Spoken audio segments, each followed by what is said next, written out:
Today I'll show you how one man turned a small mediocre coffee shop into one of the world's largest brands valued at over $100 billion. The story of Starbucks is a compelling narrative of vision, ambition, and the relentless pursuit of something bigger than just a cup of coffee.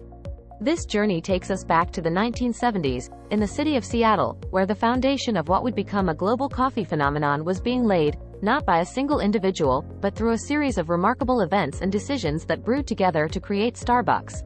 In 1971, three partners, English teacher Jerry Baldwin, history teacher Zev Siegel, and writer Gordon Boker, inspired by Alfred Peet, of Peet's Coffee fame, opened the first Starbucks in Seattle's historic Pike Place Market. The name, inspired by Herman Melville's novel, Moby Dick, was chosen to reflect the romance of the high seas and the seafaring tradition of early coffee traders. Their focus? To sell high-quality coffee beans and equipment. They believed in fine, dark roasted coffees, quite contrary to the lighter blends popular in the United States at the time. The trio's passion for quality coffee fueled the store's initial success. They sourced the best green coffee beans, roasted them to perfection, and provided knowledge and tools for customers to brew this magic at home. By the early 1980s, Starbucks had expanded to a few more stores in Seattle, still focused on selling beans for home brewing rather than serving coffee in store. Enter Howard Schultz, the man whose vision would transform Starbucks into the global brand we know today. Schultz, a Brooklyn-born, Northern Michigan University graduate, cut his sales teeth at Xerox before moving into the housewares business at Hammerplast, where he was in charge of U.S. operations. Schultz noticed a common thread in his role. A small chain in Seattle was ordering an unusually high number of drip coffee makers. This observation led him to fly to Seattle in 1981 to meet the Starbucks founders. Captivated by the Starbucks model and the founders' dedication to quality coffee, Schultz joined the company in 1982 as the director of retail operations and marketing. However, a trip to Italy in 1983 would dramatically change the course of Starbucks history. Schultz was enchanted by the Italian coffee culture, the espresso bars that populated every street, the baristas, who he saw as artists, and the sense of community in each cafe. He rushed back to Seattle, brimming with ideas. Schultz convinced the founders to experiment with an espresso bar concept in their downtown Seattle store. The test was a success, with sales soaring, but the original Starbucks founders resisted the idea of moving from retail to a cafe-style operation. Determined to bring his espresso bar vision to life, Schultz left Starbucks in 1985 and started his coffee shop called Il Giornale, Italian for the Daily. The first two Giornale store opened in April 1986, offering brewed coffee, espresso, and ice cream. Schultz's concept was well received, and the business flourished. Then, a significant opportunity emerged. In 1987, the original Starbucks founders decided to sell the company.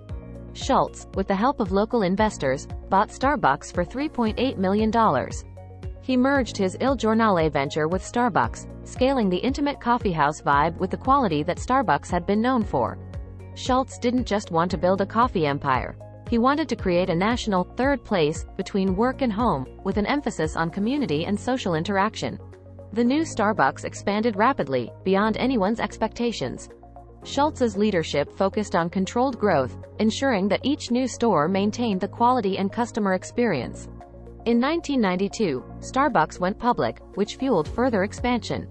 This period saw innovations like the introduction of Frappuccino and the launch of the Starbucks card. It also marked Starbucks' expansion into international markets and new ventures into music, film, and book publishing. The company faced challenges. The economic downturn of the late 2000s led to a slump in sales, forcing Starbucks to re-examine its identity and operations. Schultz returned as CEO in 2008, after stepping down in 2000, and quickly took action to close underperforming stores, retrain staff, and streamline the increasingly bloated business model.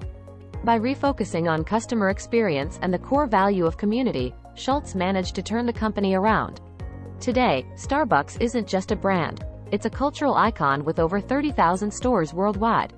With values entrenched in quality, sustainability, and social responsibility, it continues to expand its product offerings and reach.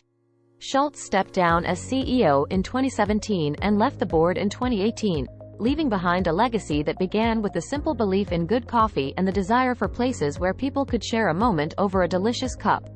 The story of Starbucks is more than the story of a successful coffee chain. It's about understanding and embracing cultural experiences, about persistence in the face of adversity, and about the power of a shared vision. It's a testament to seeing possibility where others see limitation. From a small Seattle storefront to millions of daily customers worldwide, Starbucks has redefined not just how we drink coffee, but how we view the spaces in which we share our lives. Make sure to like and subscribe for more stories of how some of the largest companies in the world started.